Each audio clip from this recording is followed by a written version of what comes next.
Boa tarde!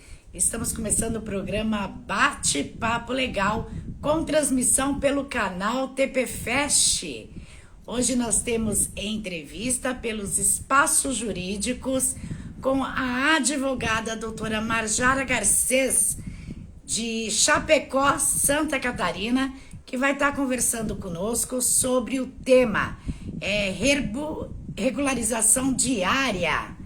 Então, para vocês que estão acompanhando a live e queiram mandar perguntas, pode mandar a pergunta que a gente faz para a doutora Marjara no decorrer da entrevista. Tema hoje de regulamentação diária. Então, vocês podem ficar à vontade para mandar as suas perguntas.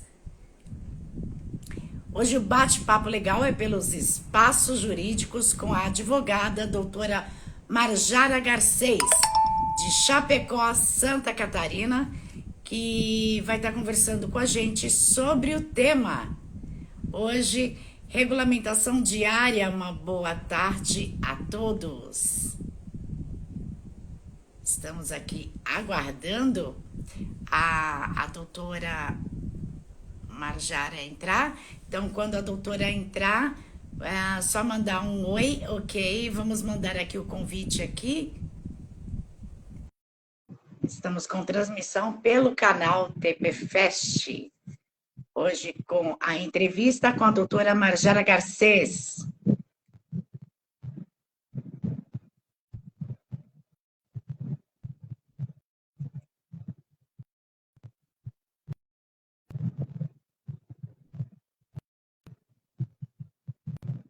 Já foi enviado o convite? Estamos aguardando. Olá, boa tarde. Olá, boa tarde, doutora. Seja bem-vinda no programa Bate-Papo Legal, com transmissão pelo canal TP Fest. Obrigada. E, doutora, hoje nós temos a entrevista com o tema regulamentação diária. Antes de a gente dar início, eu gostaria que a doutora se apresentasse para as pessoas lhe conhecer. Pois bem, boa tarde, então. Meu nome é Marjara Garcês Maciel, eu sou advogada, atuo no Paraná, em Santa Catarina, Rio Grande do Sul e no Mato Grosso. Advogo aí há 14 anos, a minha especialidade é regularização de áreas de terra e também atuo no direito ambiental. Atualmente eu estou mais na questão de mineradoras no direito ambiental, mas também faço alguns laudos aí ambientais, algumas assessorias. E advogo já há 14 anos, sendo há 7 anos de maneira especializada na regularização de áreas e no direito ambiental.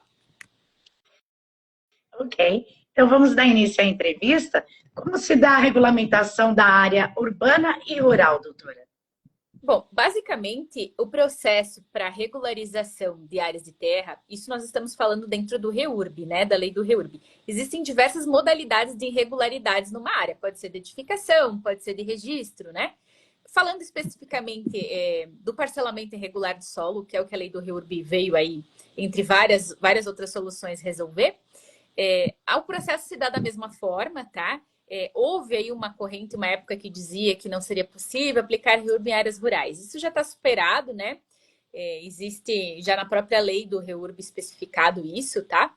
Então, hoje o processo se dá da mesma maneira, porém, os documentos apresentados são um pouquinho diferentes, né? Quando a gente fala aí de área rural, a gente acaba trazendo uma questão de TR, uma questão de documentos da própria área, né? Do CAR da área, né? Que na área urbana a gente já não exige isso, né? Então é mais questão de documentação mesmo que muda. Mas o processo de regularização vai se dar pela Lei 13.465, então, de 2017, da mesma modalidade e da mesma forma para ambas as características de área. E quais são os tipos de REURB e as diferenças entre eles, doutora? A gente fala muito de duas modalidades de REURB, né? Que é o REURB S e o REURB E. O REURB S é o REURB social, voltado para famílias de baixa renda, né? Famílias numa classe econômica que não tem condições de arcar com custos desse processo, né? Então, a diferença do REURB S para o E é a questão das custas, que lá na fase de cartório e tudo, né? Esse pessoal não vai ter essas custas. Quem faz o REURB S é o município. Portanto, quem paga toda a infraestrutura, todas as necessidades de obras na área é o município. Outro REURB, o REURB específico, que é o REURB E, já é um pouquinho diferente. Ele é um REURB que os particulares arcam com todos esses custos, né? Inclusive os custos de infraestrutura diária, tá? Então, a gente sempre fala que o que é caro é o que não aparece, questões de drenagem, né? E aí, esses moradores vão dividir esses custos de maneira igualitária ou um loteador vai arcar com esses custos. E nós também ainda temos uma terceira modalidade pouco falada, que é a REURB nominada, que também está inserido na lei do REURB, no artigo 69, que vai falar aí, então, da regularização dos loteamentos antes da lei do parcelamento de solo, que são aqueles loteamentos instituídos há mais de 30 anos de maneira irregular. E quais são as principais mudanças que ocorreu na lei de regulamentação fundiária? Na verdade, a lei do REURB é um grande marco na regularização fundiária brasileira, né? Até o século XX, nós não tínhamos muito essa preocupação com regularizar essas áreas que não se enquadravam nas leis até então existentes, né?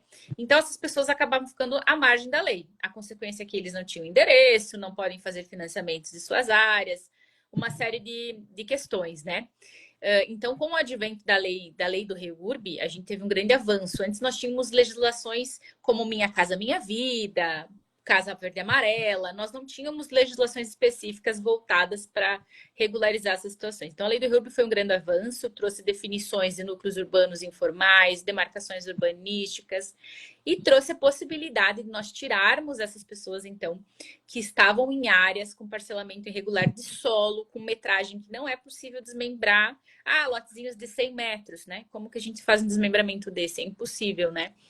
Então, trouxe essa possibilidade de nós regularizarmos essas situações. Então, eu acredito que foi, no meu ver, e também de alguns juristas aí, é a lei mais importante em matéria de regularização fundiária, trazendo especialmente a possibilidade de nós trazermos aí a regularidade para essas pessoas. E, doutora, quais são os principais documentos necessários para solicitar o REURB? Então, na verdade, a lei ela traz ali quais são os requerimentos, os projetos necessários, né, para se ingressar com o REURB.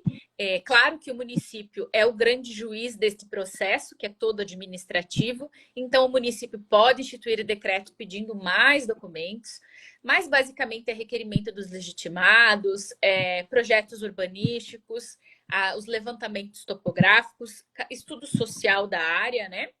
E aí a gente vai estar falando que em relação aos requerentes, a gente precisa de uma série de documentos pessoais deles. CPF, RG, certidão de casamento, certidão de nascimento, certidão de comprovante de renda, declaração do imposto de renda, caso declare. Por quê?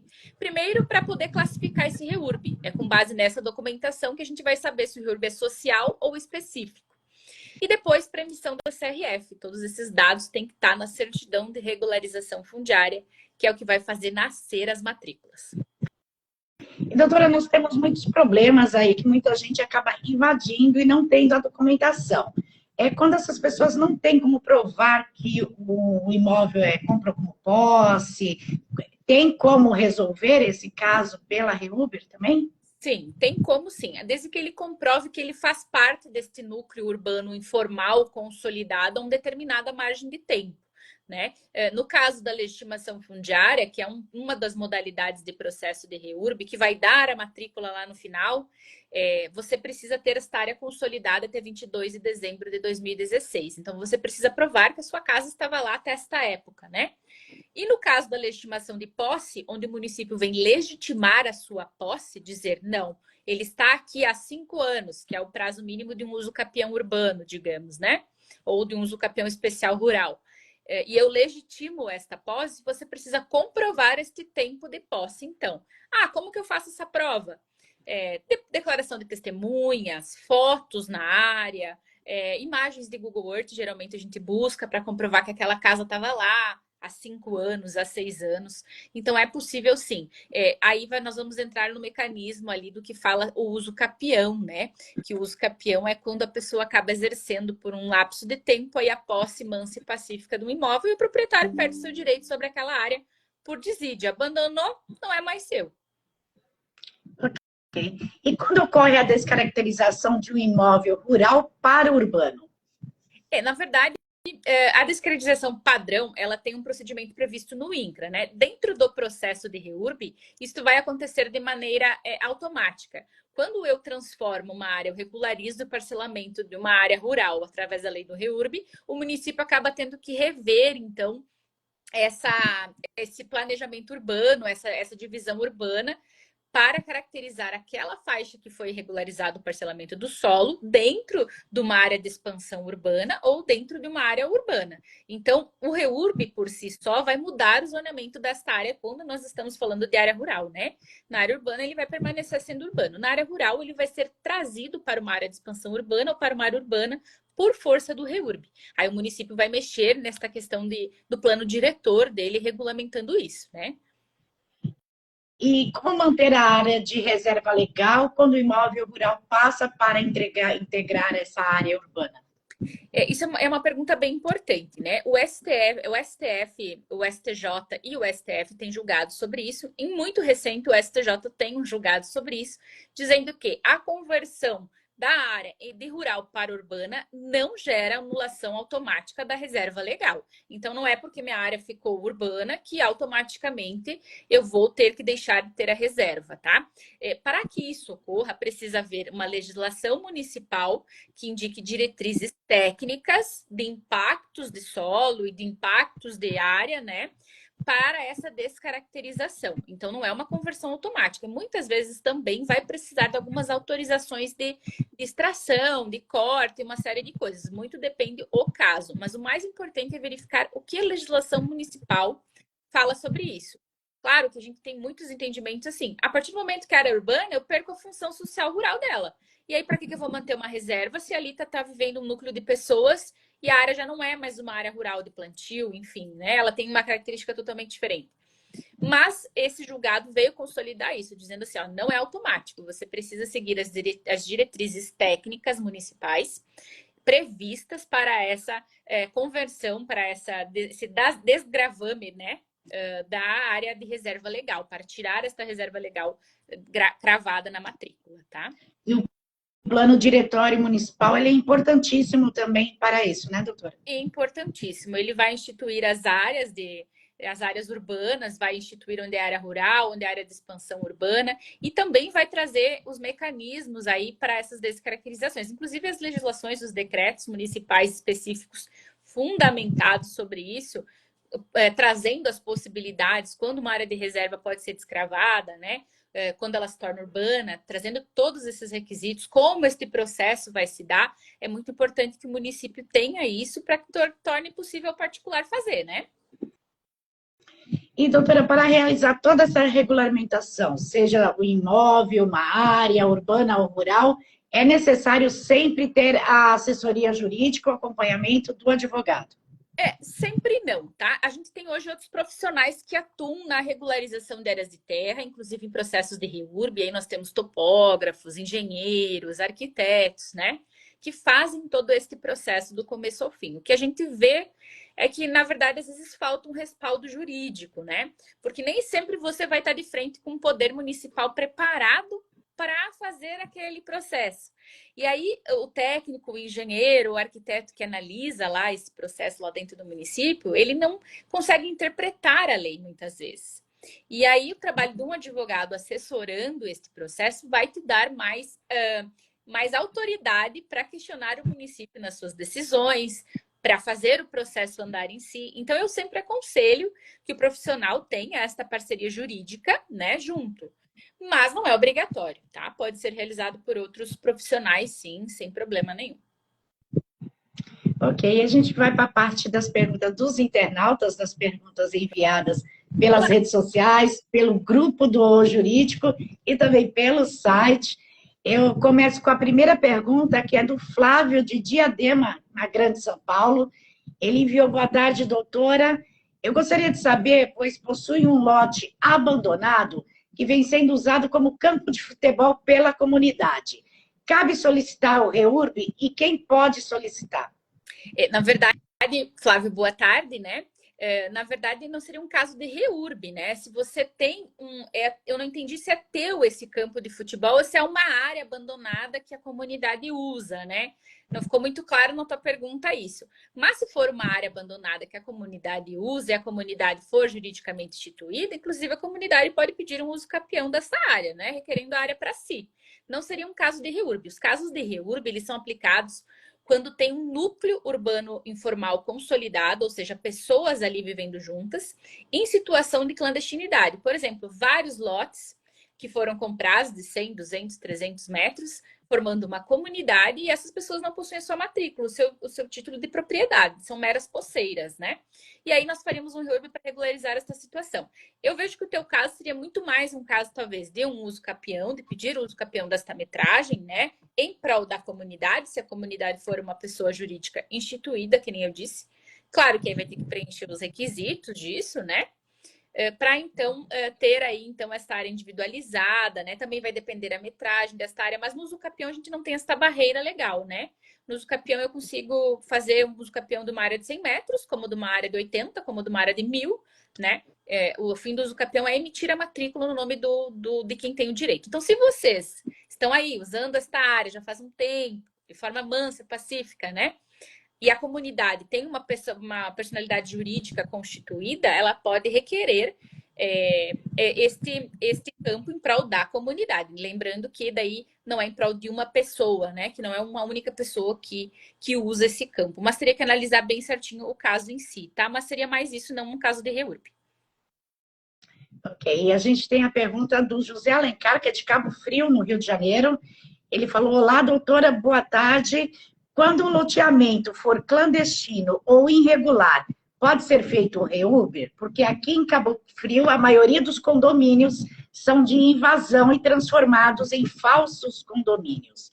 Nesse caso, seria possível? Sim, é possível regularizar. A lei do REURB ela veio justamente para isso, para regularizar situações clandestinas, loteamentos clandestinos. Quando a gente fala clandestino, não é necessariamente uma invasão, né? São aquelas situações que, às vezes, uma pessoa vendeu pequenas fatias de áreas, né? E aí, essas pequenas fatias não são possíveis de desmembramento. Ou seja, eu compro esta área, mas eu não sou proprietário, eu sou posseiro. Eu só tenho um contratinho de gaveta, né? E aí o REURB veio para resolver essas situações. Inclusive, existem boatos, vou falar uma fofoquinha jurídica aqui para vocês, que a lei do REURB veio para resolver e atender interesses de condomínios clandestinos que existiam em Brasília na época. Então, existe muito essa fofoquinha jurídica que veio através de uma medida provisória convertida em lei, que também é muito criticada, tem ações diretas de inconstitucionalidade contra a lei do REURB, apesar de ser uma legislação muito boa, mas ela veio com esse pormenor, dizendo que foi um interesse político na época de se regularizar os condomínios que até então não eram regulares em Brasília, condomínios de luxo, né? Então, ela veio criada justamente para isso, para resolver estas situações. O loteamento foi feito, mas está embargado, não está resolvido. A lei do REURB resolve? Muitas vezes sim. Tá? Muitas vezes resolve, dependendo qual é a irregularidade. Mas, no caso, lembrando que a lei do REURB não serve para loteamentos novos. Loteamentos novos têm que seguir a legislação nova, a legislação do município, para os requisitos de instituição do loteamento ou do condomínio fechado. Ela vem resolver situações consolidadas, tá? E, doutora, qual é a metragem que é possível fazer desmembramento no REURB? Nas áreas urbanas, né? Isso fora do REURB. Nas áreas urbanas nós temos lotes de 360. Quando a gente fala em loteamentos de baixa renda, muitas vezes essa legislação traz a 240, 260. E nas áreas rurais nós temos 20 mil metros. Esses são os módulos rurais mínimos de desmembramento. No REURB não existe essa exigência em relação ao tamanho de lote. O lote tem que ter 1000 metros, tem que ter 100, não. Independente do tamanho, desde que ele cumpra os requisitos da lei do REURB, é possível fazer REURB e essa matrícula sai com força do REURB, né? Como acontece no uso capião. No uso capião também você tem essa possibilidade, né? E a gente tem a pergunta do Rodolfo, de Sorocaba, São Paulo. Ele enviou: boa tarde, eu possuo uma chácara com escritura e registro. E o condomínio me informou que eu preciso fazer o REURB. Eu gostaria de saber se isso procede, doutora. Na verdade, se você tem o registro e tem a escritura, né, você tem a matrícula no teu nome. O que eu acredito que aconteça é que esta área seja uma área maior, supondo aqui diante da tua pergunta, que é o que acontece no dia a dia, né? Seja uma área maior, por exemplo, de 70 mil metros. Aí você tem lá 1.000 e você conseguiu registrar esta escritura pública de compra e venda em condomínio na área maior. Aí os outros 60 mil foi vendido pedaços para várias outras pessoas. E está sendo feito o REURB, tem que ser feito o REURB. Eu preciso participar deste REURB. Se você quiser a sua matrícula individualizada, o momento de participar, de resolver isto, é dentro do REURB. Então, eu te aconselho, assim, participar do REURB para ter a sua matrícula individualizada. Porém, você já tem o registro da propriedade em matrícula. Se todos aqueles 60 mil metros sair da matrícula mãe, você vai continuar com os teus 1.000 metros ali em condomínio como área remanescente. Então, vai continuar na matrícula mãe. A matrícula mãe ela não é anulada por força do REURB, apenas se ela for feita em REURB total. No caso, seria um REURB parcial, onde você ficaria de fora. Mas eu sempre digo que área em condomínio não é um bom negócio. Eu não vejo desta forma, não acho um bom negócio. Eu acho que um bom negócio é a matrícula individualizada, tá? Porque aí você compra, você vende, você financia e você não precisa de anuência de ninguém, tá? Então, se você tiver oportunidade de participar do REURB, este é o momento de você individualizar a sua matrícula. Eu aconselharia você a fazer. E a gente tem a pergunta da Luísa Moura, de Goiás. Ela diz, doutora, eu tenho todos os documentos de posse registrado em cartório. É necessário eu regularizar pelo REURB? Vai depender se a área que você comprou está em REURB, né? Se é uma área que preenche os requisitos de um REURB. Mas se você tem os documentos de posse, eu compreendo que você tem um contrato que foi registrado em cartório, né? E aí a gente confunde muito isso. Quando você vai no cartório registrar, você vai reconhecer a assinatura, autenticar a assinatura.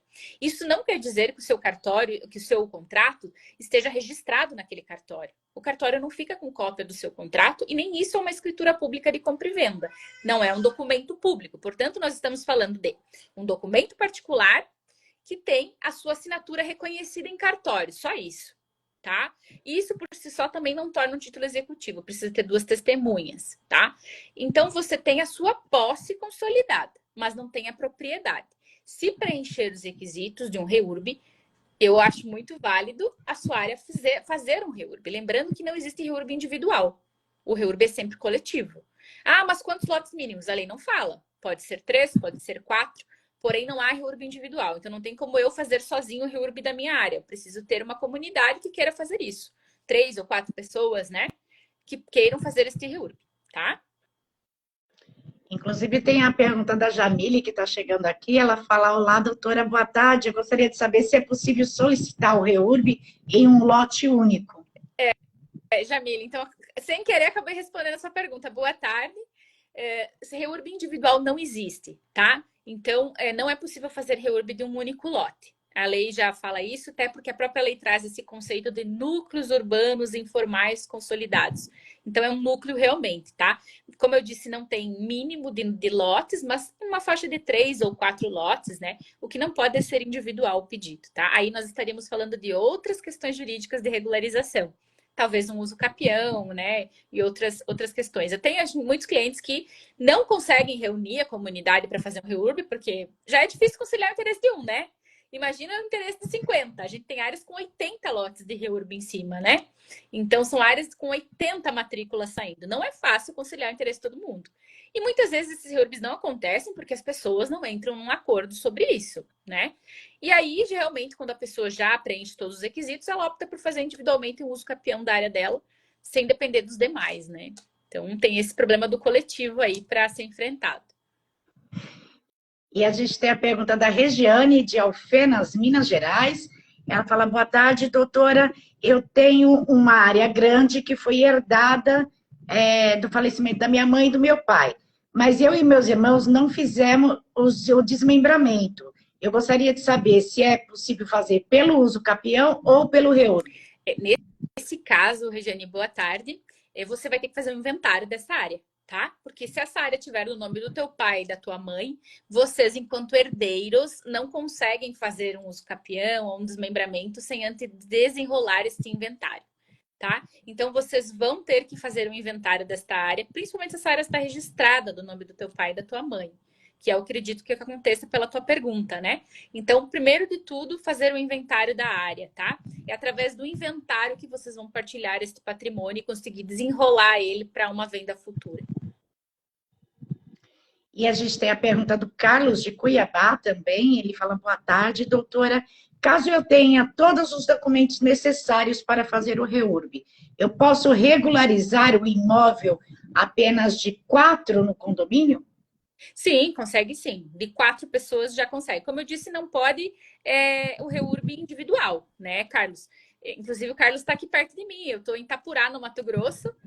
Boa tarde, Carlos. Então, aí, eu tô morando aqui em Itapurá, atendo também Cuiabá e toda a região.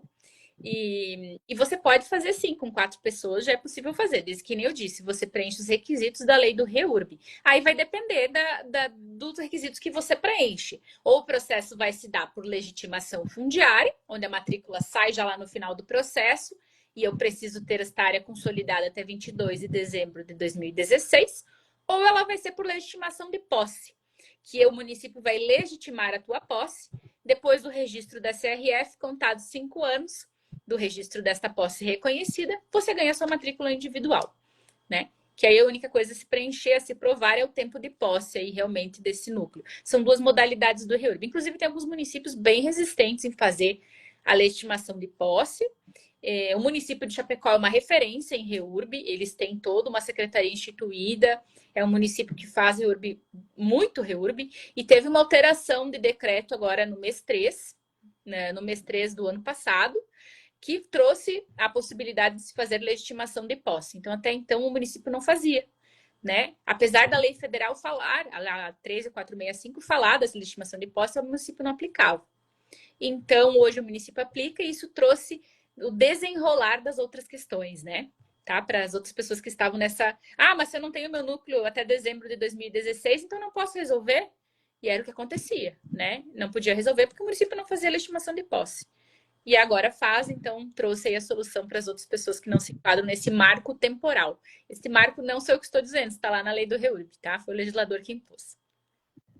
E a gente tem a pergunta do Marcelo. Ele diz: boa tarde, doutora. Eu sou Marcelo de Campo Grande, Mato Grosso.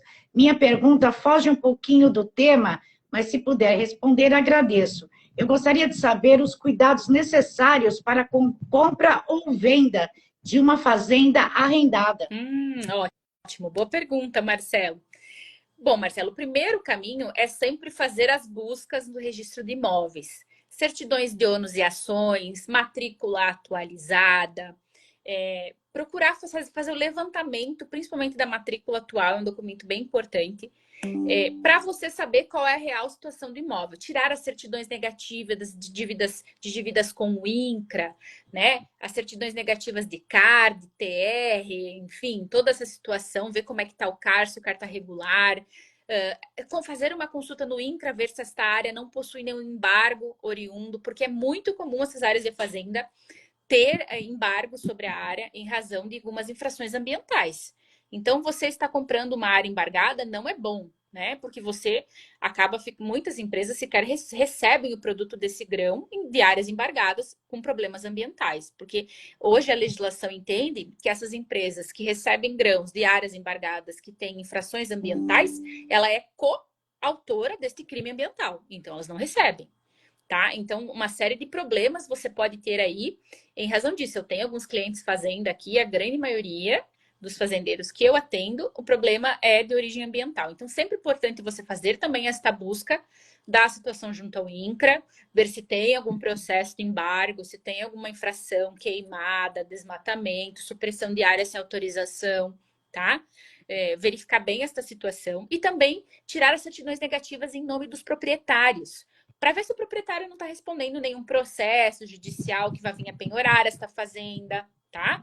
Que vai te trazer alguns problemas. Eu te aconselho a procurar uma assessoria jurídica, um advogado que faça essa análise jurídica para você, porque é muito importante esta consulta prévia, tá? Para não estar comprando aí daqui a pouco um problema. tá? E a gente tem a pergunta também do João Oliveira, que é de Roraima. Ele diz: boa tarde, doutora. Eu sou dono legítimo de uma área rural com as documentações prontas para certificação.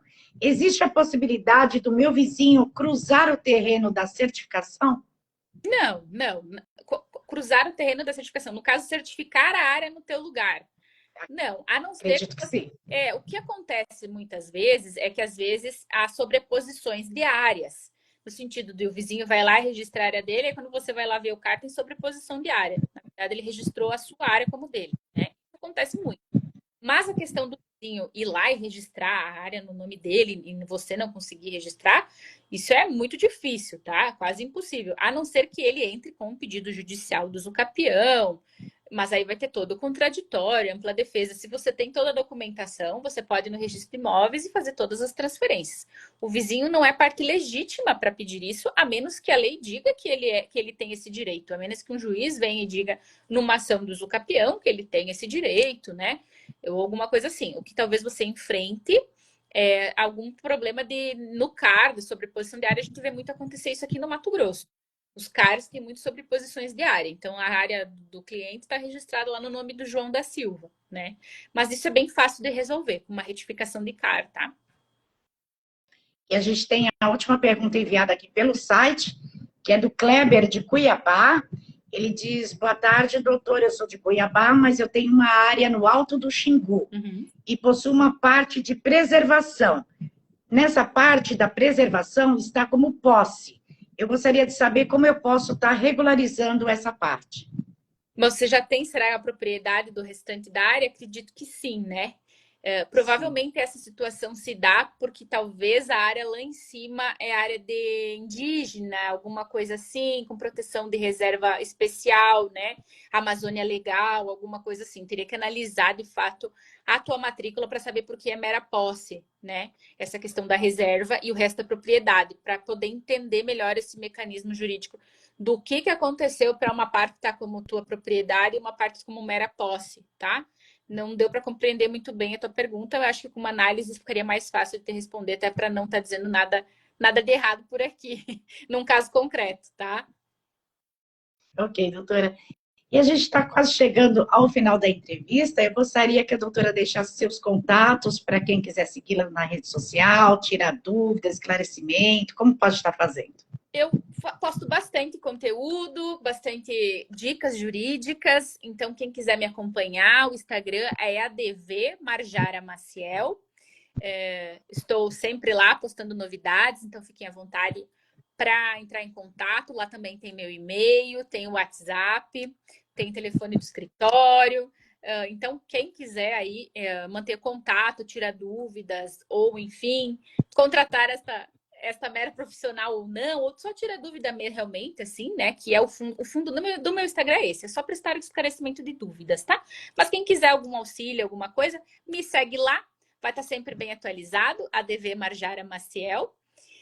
E é lá que eu posto, então, todas as novidades e todos os desenrolares aí das importantes decisões dos tribunais também. Lá tem o contato do WhatsApp e as pessoas podem estar pegando lá no Instagram mesmo, né, doutora? Isso, exatamente. Lá mesmo vocês vão achar no link da bio já o contatinho, que vai direcionar vocês para o WhatsApp de atendimento, também tem o e-mail, né? Então, lá que vocês vão encontrar esses contatos. ADV Marjara Maciel. Marjara Maciel. É um pouquinho diferente, minha mãe é criativa, mas, né? Marjara Maciel. E, doutora, faltou a gente falar algo que a doutora gostaria de estar acrescentando sobre o tema? Eu queria fazer um alerta, né? Na verdade, a gente tem uma questão cultural muito forte no Brasil, do sentido assim, de meu avô vendia um pedacinho de terra e nunca aconteceu nada, né? O parcelamento irregular do solo é um crime, tá, gente? Inclusive punível em diversas esferas, esfera ambiental, esfera administrativa, esfera civil, tá? Inclusive penal, tá? Então, assim, tenha cautela na hora que você for vender um pedaço de área de terra. Saiba que você, enquanto vendedor, tem o dever de dar a matrícula ao comprador. Então, uma área de terra irregular, se você tem uma área irregular, a sua área de terra pode estar depreciada de 30% a 50% o valor de mercado. Uma área regularizada é uma área valorizada, tá? Área irregular é problema para os herdeiros, então você só está passando a bola para frente, tá? Então, ter consciência na hora de fazer a venda, ter consciência da importância de regularizar. Eu sempre digo que regularização é um investimento. E, às vezes, é tão mais acessível quanto vocês pensam. Então, procure sempre um profissional habilitado para você garantir os direitos dos seus herdeiros, ter acesso a financiamentos, a endereço, tá? É uma série de coisas aí que vem junto com a regularização da área. Ok, doutora. E a gente tem o quadro Falando a Verdade. O quadro Falando a Verdade é uma pergunta para a doutora.